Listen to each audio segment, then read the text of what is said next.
Successful Minds with Patricia Boroniwski-Sheider, the show that takes you around the world to share interviews with some of the most successful and relevant people on the planet. Hear their stories and get the most important business lessons they have learned on their road to success and get exclusive advice on how to implement their success into your life and business. Successful Minds with Patricia Boroniwski-Sheider is brought to you by the Strategic Advisor Board and your host, Patricia Boroniwski-Sheider.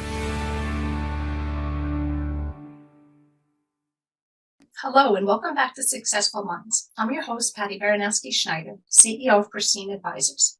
Today I'm joined by Director and Owner of Royal Estate Investment Group, Luis Castillo. On topic today, we're going to talk about how to think big and invest in real estate. So thank you for joining us today, Luis Castillo. Before we jump in, tell us a little bit about who you are. Okay, my name is Luis Castillo. I usually use the name Gerardo, the middle name, because there's so many Luis Castillo. I'm from Nicaragua. Came to this country due to a war in my country. So my parents sent me to Costa Rica to study economy. And from there, I could not come back because if I come back, I will have to fight on the communist line, something that I'm completely against. I'm more into freedom, of course.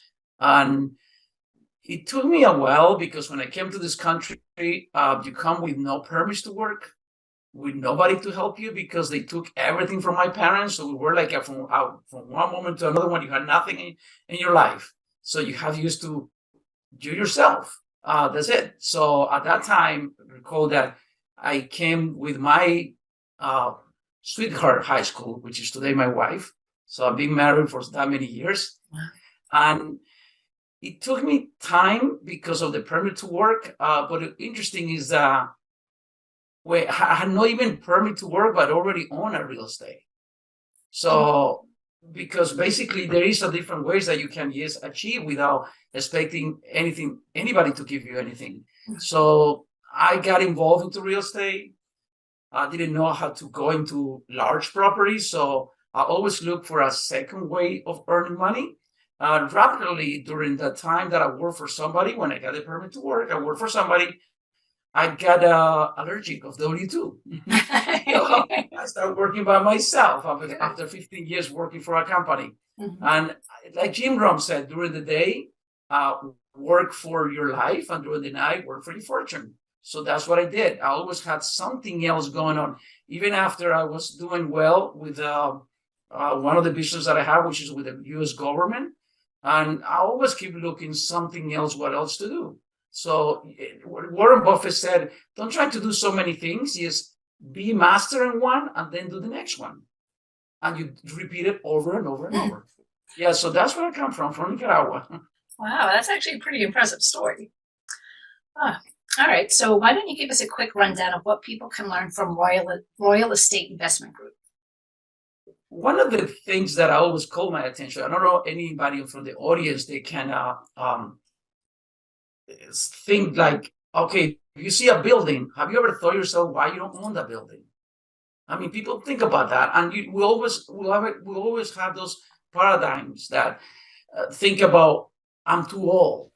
I mean, I'm old, but I'm starting something new. Right. So Kentucky, the colonel for Kentucky Fried Chicken, at 70 years old, he'd become a millionaire. So it's never late. So even if it's not for you to be rich or to be wealthy, think about what to leave to your loved ones. I mean, I have friends that sometimes they ask me, look, I'm retired, I'm done. Why do I want to continue? The first thing that I said, look, imagine if you would have come to the United States, like my country, like me, for example, if I would have come to the United States, but I already have 1,000 units apartments. Yeah. I mean, my life would be better? Of course. So you have to think what you leave behind. That mentality that you don't take everything with you. Yes, you're right. But you also leave that to your loved ones. So you got to do the things to give, not to receive. The people who think that way because they're thinking about what I'm taking and I cannot take it, so I don't continue to work. Right. So don't think about you taking it. Think about you to give it. Dale Carnegie. If Dale Carnegie has been the wealthy, the richest man on earth, if today money of Dale Carnegie would it be equal to $400 billion, There's no one person who has that much. So he gave away 90% for charity. Wow. How That's beautiful actually is that? awesome. Yeah. So I think what people can learn from me, answer the question from the real estate investment, think big, think big. Don't buy one property, buy 100 units, 100 complex apartment. I would say, yes, but I cannot do that because one, I don't have the money, or I don't qualify, or whatever reason you might think of, somebody else has it. Then you have to teamwork with that person. Right. What do you have that I can give so we can put it together and get it done? Basically, yeah. Yeah, I mean, well, first of all, I love how you used, KFC, because it is true. I mean, people don't realize how many people, I think just looking here, like Isaac Newton, Abraham Lincoln, I remember researching all of this, Disney, J.K. Rowling. I mean, so many people had failed miserably, but didn't give up. And they kept continuing. And, it's out there. And the part about teamwork, like you say, like, even with, I guess, the big thing now, affiliate marketing, or influencer marketing and things like that. Like I see that's like such a big thing. And I know some people say, oh no, that's like a pyramid scheme, but it's not. It's like I have so much connection and you have so much connection. We work together and that can, expand your reach. And that happens all the time. And it's true. Like they always say, hang out with people smarter than yourself. I mean, it is true. You lean on each other. And yeah, if you don't have it, someone else will. And how can you make this a win-win for everybody? So that's actually pretty awesome. Yep. And something important that I would say, look, I know that talking about the pyramid scheme and all that. Yeah. That's a way of saying, I don't want to get involved because I cannot do that. Yeah. That might be for some people. So, getting anything, because everything is about selling.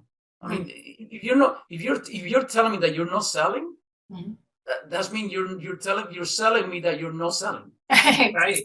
So basically it's everything is about selling, but the difference from the salesperson to someone else who calls not a salesperson, right, is that you worry about somebody else's benefit, not you. Yeah. So if you don't want to call them not to sell, then don't sell it. Yeah. But think about how can you bring joy to other people. How can you bring better health or anything else that you might bring to someone, and learn those places that they're hard to sell. Yeah. Why don't you go learn, take the training? So when you go to sell what is easy to sell, then you be a star. Yeah. So learn from the difficult one. Yeah. So even in my time, I even sell timeshare. And it's very hard. I was a rookie of the year. Some places there for one of those awards. But that helped me, they gave me the basis to accept rejection as breakfast, as lunch, and as dinner.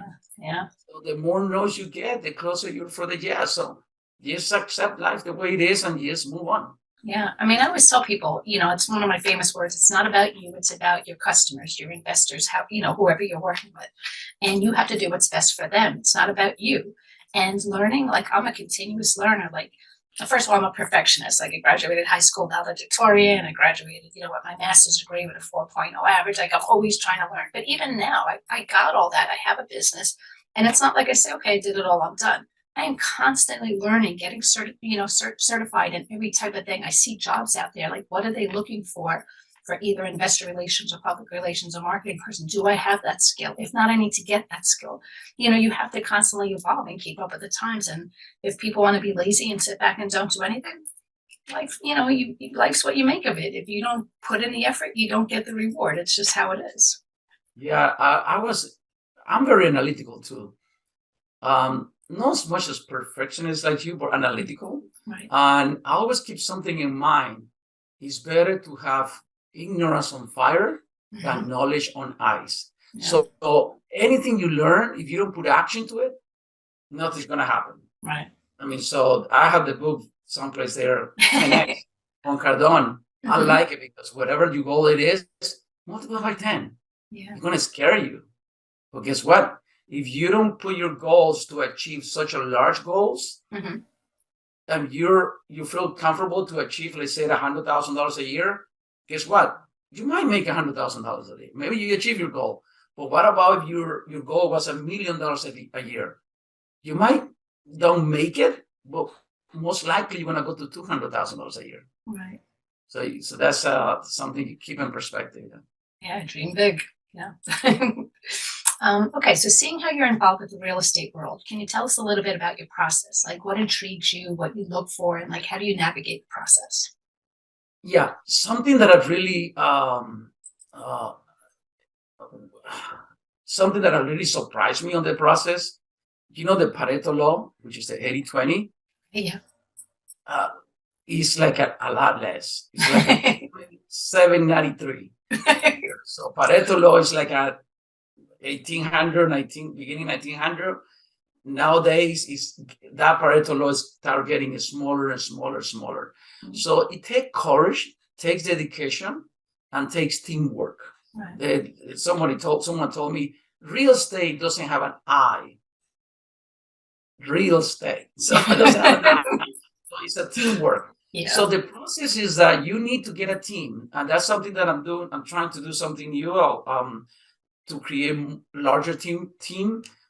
So the process that we look for a property, we have to go through close to like 100 underwriting properties. There is a pie, and the pie has different people who bring different values. So the team is formed by the values of the people, by the value of each of the member that bring into the team.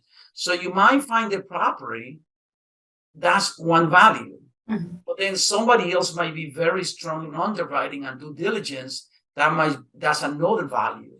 And then the asset management, you might not be good at that, or maybe you're busy in another kind of job. So you have somebody in the team who takes over that. So the way that we do it is that we take let's say a $10 million property. We said, okay, we need $3 million down payment. We don't have the $3 million. Okay, somebody has the $3 million. But if we go there and we tell, listen, hey, you know what? Why don't we partner? And then somebody put a small piece, somebody put another piece. There's some of them, they call them limited partnership. Some of them, the general partnership. The limited partnership, they don't get involved into it. And all these transactions, they're registered with Security Exchange Commissioner. People that don't know what Security Exchange Commissioner is, the same entity who regulates the Wall Street. So we have to register because we're making an offering to people who they're not active in the transaction. So we have to be registered. So once we find the property, we go through the due diligence, and the due diligence is to confirm what the T12, which is trailing 12, is like a P&L, profit and loss, and then you have the rent roll. And we have to match that what the seller says it is what it is. Once we take over, during the process of taking over, we need to start looking for investors. And that was one of the things which is very difficult. And that goes back to the basic that we were talking about how to contact other people or marketing. So the same technique that can be used in all other business, you need to put it in place, because one more time, you're selling. Yes, you're kind of selling, but here it's like we don't earn from the investor. The investor put the money and they get a rate of return. We all get the same rate of return. Somebody might ask me, what is the rate of return? Usually it's like a 16 to 20% per year. I have people that say, wow, that's a lot. How do you get 20%, 80%? I said, okay, if you go to the REITs, RETS, the real estate investment trust funds that they do and that they sell on the Wall Street, normally Blackstone, we got some kind of news recently about Blackstone that were calling the investor that were calling for the investment. Blackstone, they have to sell some shares, MGM shares, so they can give the money back, because all the money they invested for a long term. You cannot just say I'm out, because it's a long term, it's a real estate. So it means that once the money is invested, we have to hold it for 3, 4, 5 years. But at the same time, the investor receives the funds every quarter of the month of their income. So back to Blackstone, they pay 6% or 8% or 7%, whatever it is, but it's one digit percentage. Instead of getting that amount in this syndication system that we use in real estate, we pay double digits. And the reason behind is because you're getting paid of the return of the investment of a large property, which is the net operating income, expenses minus the income minus the expenses, you got the net operating income. So out of that, then the REITs are going to pay to the investor. What you don't know what's going to happen, and they don't share with you, when they sell that property in 5 years, in 10 years, almost any property is going to get a huge amount of return when you resell it in 5 to 7 years. Most of the property, they're going to get 2 times or 3 times where the money go. Yeah. They stay with them. Or maybe they don't even sell the asset. They keep it. For all the appreciation, that's their wealth, which is you don't get. Right. When you go into syndication like this system, we do share that. Let's say we buy a $10 million, we sell it at $20 million. That $10 million, in addition to what you get every month, we're going to share that $10 million. So we're going to divide it between everyone. Wow. That's when it becomes the double digits returns on the investment. Wow. So once we have that, we got the investor, we close the deal, then becomes the asset management, which we have to, we manage the property management. And we have to look for companies that they're very good at that. Mm-hmm. So people that buy one property, well, you don't have all the contacts. You don't know how to manage 20 property, but you started with one. Right. And that's what they said, look, it didn't go well in real estate. Yes, because you didn't get the right person involved. Right. But if you have 100 units, you find the last property we closed, the company who took over for the property manager, they have 22,000 apartments that they're managing. That's a lot of experience for about 30 years experience. Yeah. So imagine, and also the management, they earn on a percentage of the income of the property. So they want to do good. The property manager becomes your partner. So really everything is about partnership. So, right. So everybody's thinking, listen, I would like to do that. This is a partnership. I mean, find what you don't have. You have something that we don't have, that I don't have. It might be somebody, it might be a contact, or maybe you know somebody. Anything, you just need to find out. Keep looking for that. Yeah. Oh, it's pretty impressive. I mean, they always say it's not what you know, it's who you know. I mean, it is true. But I mean, I know people like even in my industry, you know, they don't realize how much is involved in all of this. And, you know, one of the things that we pride ourselves on is we have like an immense amount of contacts. You know, they're not a purchase database, but they're people that we've accumulated through the years between, you know, webinars, conferences, newsletters, things like that. And people just don't get it. You know, it's like, I've had people say, sell me the database. That's my whole business. Like, you know, you have no idea how valuable this list is. And, it's just tricky. It's like really, people have no idea how beneficial that is. So that's actually really important.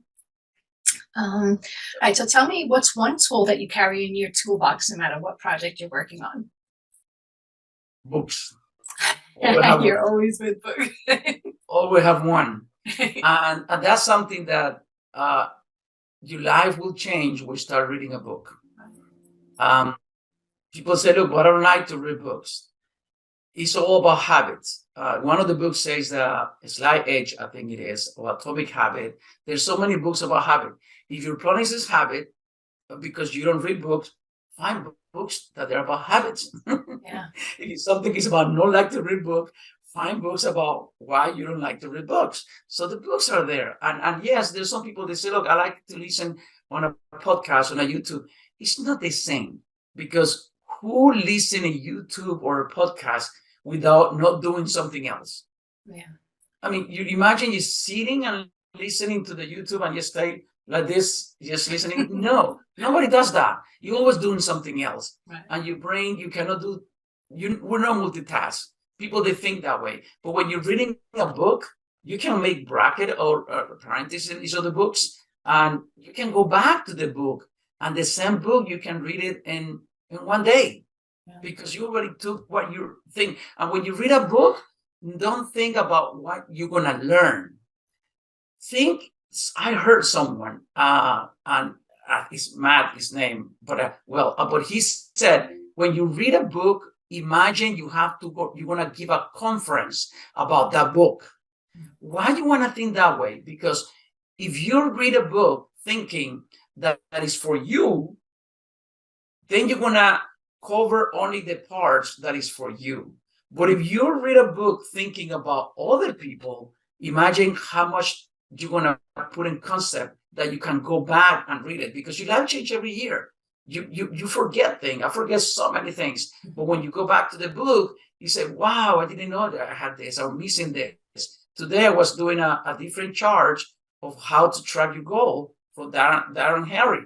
Darren Harry is the one who, for third time, he was the one for Sex Magazine. In other words, it's like the new Napoleon Hill, Darren Harry. So he has a charge, very simple. I forgot about him. The last time that I listened for Darren Harry was about 4 years ago. I went back to get there is someone on YouTube that he likes Darren Harry. So I subscribed to his channel. So now I'm going back to him, and it's bringing value that I knew already, but forgot about it. So when you read a book, just really thinking about others. Recently, I read a book, which is Miracle Morning, but it's for college students. Okay. I read it for my daughter. She's finishing college. So I wanted to go to get her master. So what I did, I read the book. I helped her to put the little brackets on it. And I said, look, you don't have to read. She doesn't like to read books. Listen, if you don't read their book, it's fine. But at least read the summary that I made on the book. Right. So at least to help her a little bit on something. So there is book for everyone. Yeah. You know, it's funny. I don't always have time to sit and read a book, but what I do is I get the audiobooks when they have an audiobook, and I use that when I'm driving. So it's actually funny. This weekend I had to drive for about 2-3 hours each way, and I was so mad because I didn't have my audiobook, because I'm by myself. I'm just sitting in traffic, and it's a good time for me to listen to everything. And I actually have another friend of mine who that's what she started doing as a business, reading books and then giving like an online synopsis of it, trying to get more people involved. If she says, okay, you know, if you kind of see that she likes the same type of books you like, and she's given us a knock, maybe I'll say, oh, well, maybe I'll check this book out. So it's a way to try to draw people in to get them reading too. But yeah, my TikTok, which is my daughter, she's very surprised I'm on TikTok. My TikTok is only about books. It's 1 minute to tell you, hey, this is the latest book. Right. This is what this book is going to teach you. So hope you read it. So so that's my TikTok. I mean, just to bring value. And sometimes it's sad that social media, people, they just go for gossip. In life, you got to go everything on a purpose. Yeah. What is your purpose to go into TikTok? What is your purpose to go into Instagram or Facebook? You need to have a purpose. Yeah. And that's basically my purpose in TikTok, is to bring value. Somebody might read the book and they might take value out of it. But that's good then. This way, you know, I know some people always go with algorithms where, you know, I have to have 100,000 connections, but if they're not valuable, what difference does it make? So at least with yours, you'll get connections of people who are interested in what you have to say, which is more important, because if you sat here and told 1 million people read a book and only 25 of them even cared, who cares about the rest of them? The 25 that cared. Now you can communicate and say, hey, did you try this new book? Maybe they'll recommend a book, you know? So it's kind of just forming a mutual connection of value for what you're into. So it's actually pretty good. How do people track who does like or who doesn't like? Yeah. How do people track? I just throw it there and let it be there. No, I think it's, I think just because some of the companies, it's like algorithms, they have to have the most amount, blah, blah, blah. But you know, it's pointless. I mean, I that's what I said. The whole world is changing with technology and AI and all that good stuff. But it's good, but it still has a long way to go. You know, you don't realize, and I read this in a statistic that 90% of the people that they're successful in getting so many likes, they're broke. Yeah. So don't do what everybody does. Right. Be careful. Learn where those people. And if they telling you that they drive a fancy car, run away from them. Yeah. Car is a liability. Yeah. You don't want a fancy car. That's a wrong mentality. So you see, people like to impress that way. I mean, you want a fancy car, you just rent it for 1 weekend and that's it. Yeah. I mean, buy something that Robert Kiyosaki said that if you want to buy a car, buy a property. That property will give you an income. And from that income, you buy the liability, which is the car. That's the right way to buy a car. Yeah. Yeah. I get so many of these like so-called millionaires that are constantly trying to sell me products, and it's continuous stuff. And it's like, that's cool that you're a so-called millionaire, but then why are you wasting your time every day trying to sell me something? Are you really, and it's true, you have to, yeah, I always say learn from something. Like part of, these podcasts is really, wanting people, explain your story, explain how you're successful, how you're better than everybody else, and let people look up to you and learn from you. Because, if I'm a new person, like that was one of the things I liked when I started out. I started out from the ground up. I was a receptionist and a secretary. I worked my way up. But I learned like from so many mistakes. And I'm like, I didn't always have somebody teaching me. But when I did, I like hung on to them and I'm like, tell me more, because I wanted to learn. And, it's the only way you're going to learn is make mistakes and follow what the successful people are doing, and then watch their mistakes, because they don't always highlight those. But, that's pretty much how you learn. And kudos to you for that. And also that you are who your friends are. Yeah.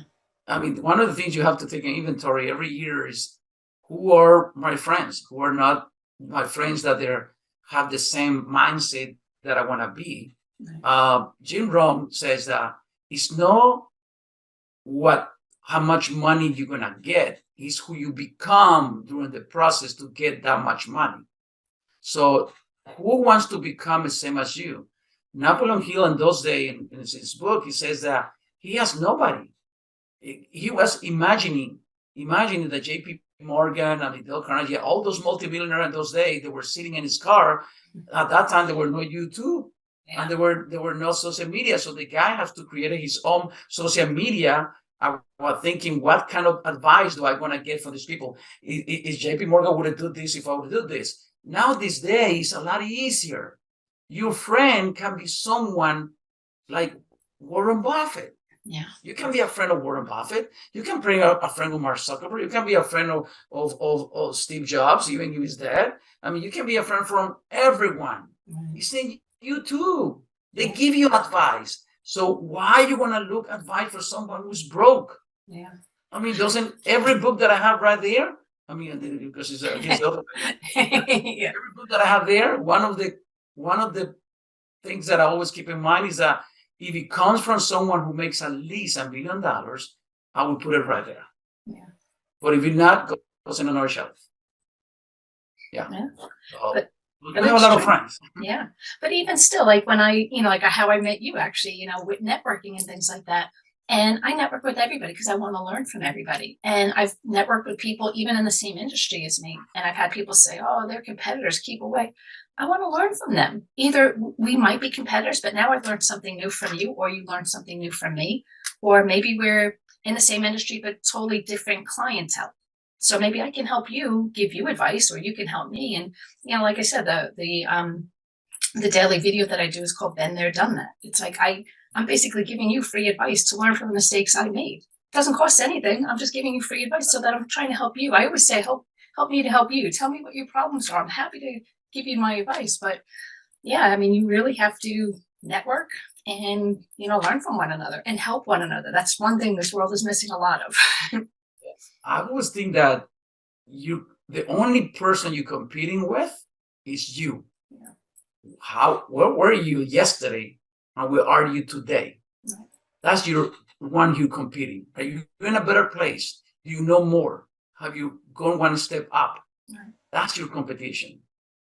Know someone else. I mean, that's you. You are the one who you're competing with. So be afraid. Now that we started the year, be afraid to be in the same spot next year. Yeah. Be afraid of that. Yeah. Too many people And just for get that, comfortable. you have to make goals. You have to make goals that make you scare you away. Yeah. So you have to make those goals, those big goals. Yes. I just had this conversation with somebody before because, years ago I was a licensed skydiver and whatnot. So he wants to do a skydive to get over fear. And ironically, long story short, is I learned I did it to get over fear of heights, but I learned that there's a height perception and a depth perception. So I had no problem jumping out of a plane, but still afraid of heights. But anyway, he said that he has this fear and that's what he wanted to do this year. And I said, the funny part is it's all in your head. I said, until you face that fear, you're going to see how strong mentally you really are. I said, so do it. Absolutely. But yeah, you have to be afraid to do something, but really do it to show how strong you really are. There is a book on winning the devil. That was for 70 years was not released because the society was not ready to accept it. And one of the things that he says is that it's about fear. And you're right. Fear is just find what somebody else has. That's it. You don't have to be afraid of anything. Yeah. Right. Yeah. Basically. Yeah. Okay. So let's see. Now, what are you most excited about now? I come up with something which is there's another saying that it says that the human being is measured by the size of the amount of problem that you correct or you fix. So in my industry, I'm in two industry. That one, which is the one behind me, which is the government of the United States, about international financing. I love to do that. It's everything about underwriting, and I like that. So, and it's a residual income, which is always you have to find a residual income. Right. So cash flow is always important. And my industry has a couple problems. For you to learn what I learned in order to underwrite and to get access to people so we can buy property for 1,000 units, 100 units, 200 units, all those, there is a cost to get a coach. A coach costs about $30,000 at that time. I don't know now, maybe $40,000 this day. There's so many people, they don't have that much money. And that's one problem. So those people that don't have the money, they run away to do something, but maybe that person could be starved. Now, the other problem is the person who have the $40,000, pays the money, and 97% they don't close a property within a year, and who knows when they're going to close. So it's the Pareto law.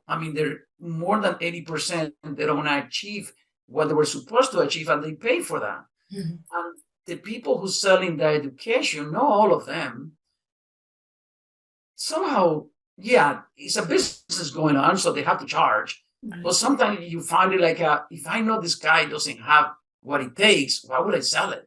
Yeah. So I'm sure they might say, look, I cannot measure people, so I have to sell it to everyone, and that's their issue. They have to correct. Mm-hmm. So I come up with a solution, and that was the last month that I came up with a solution. And I said, what about if I have a coach? I kept my coach. I'm keeping my coach for the following year and for this business. So what about if I don't ask for that much money? I can be a coach for that business behind me because I'm one of the top producers for that business and the nation with the government. But in this one, I'm not. I already acquired property, I already closed a deal, already went through the cycle.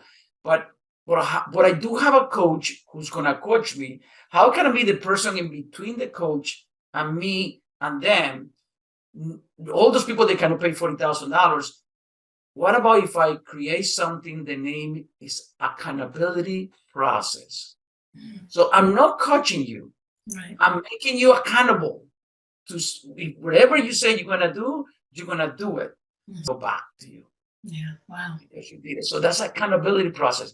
Now, people, they say, why are you doing that? Look, because I want more partners. Right.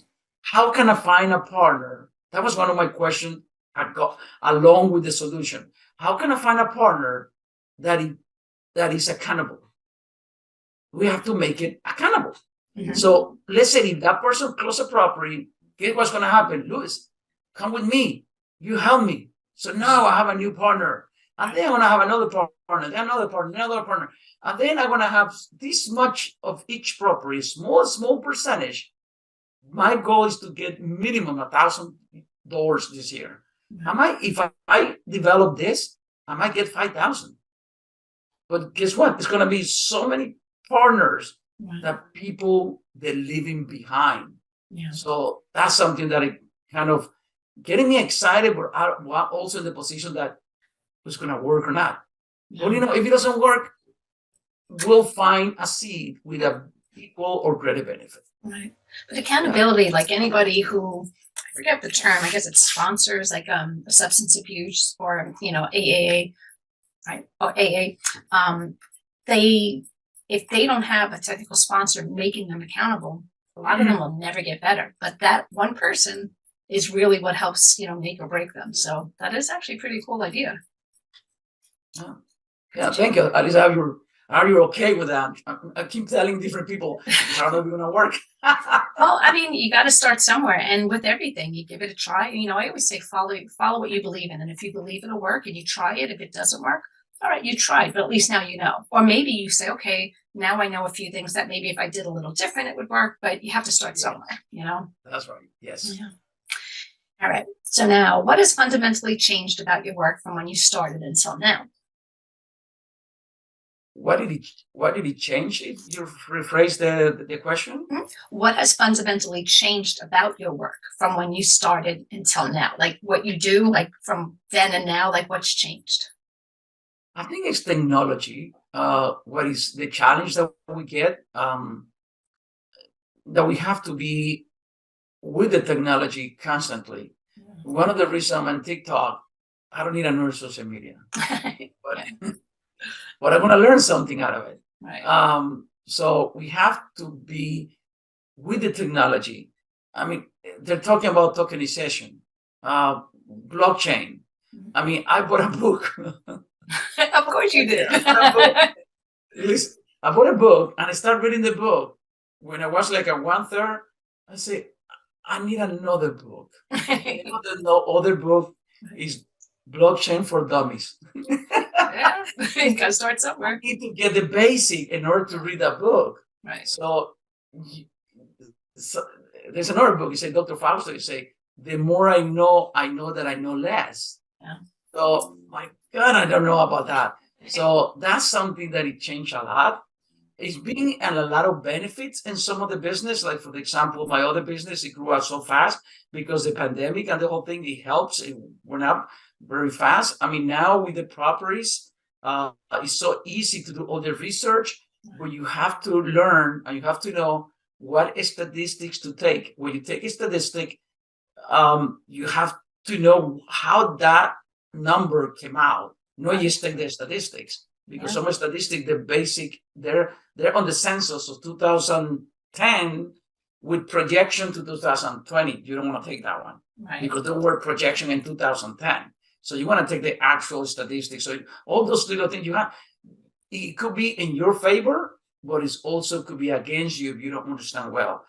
So technology is being amazing, but we have to just to catch up with it. We cannot just stay inside the closet like, this is what I know. Yeah, it changes every single day, and you have to keep on top of it. Yep. So now, that being said, how can listeners connect with you? Okay, my number, forgot to put them, so sometimes it's there. My number is 305-992-7283. 992-7283. Okay. Yeah. And I'll put a chart at the end of this, or a slide on the end of this that gives your number and your email and all that good stuff. So this way people can connect with you. And we'll even include the TikTok so they can get your daily book reads.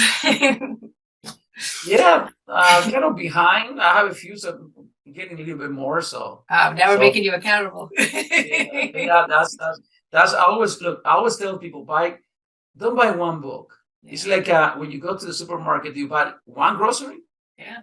But you have a bunch. Yeah. You have a bunch. You get the bread, you get the milk, you get the beans, you get all that. Yeah. It's something for your brain. Yeah, for sure. Buy 10 books, buy 5 books. Yeah, and even if people say, okay, I don't have the money, go to Barnes, you could go to a thrift store. I mean, you could go anywhere, and they always have books. Yeah, there's a website, Thrift Books, I think it is. They're used books. Yeah. And perfect condition. Yeah. Besides, what do you care? I mean, it's a book. Yeah.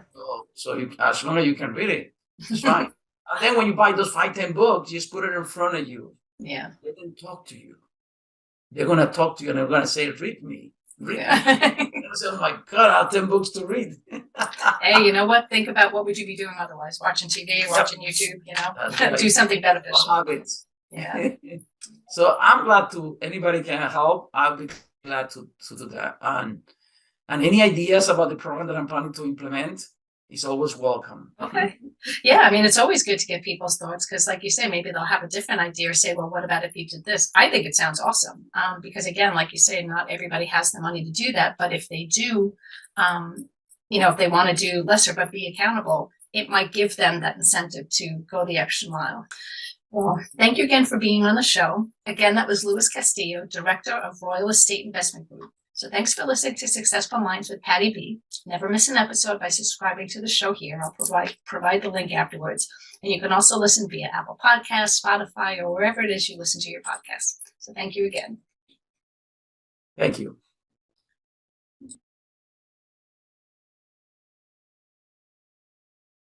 Thank you for listening to Successful Minds with your host, Patricia Boroniwski-Sheider. Please leave your feedback and visit strategicadvisorboard.com to get the latest and greatest business advisement on the planet. Follow us on social media for updates, and we'll see you on the next episode.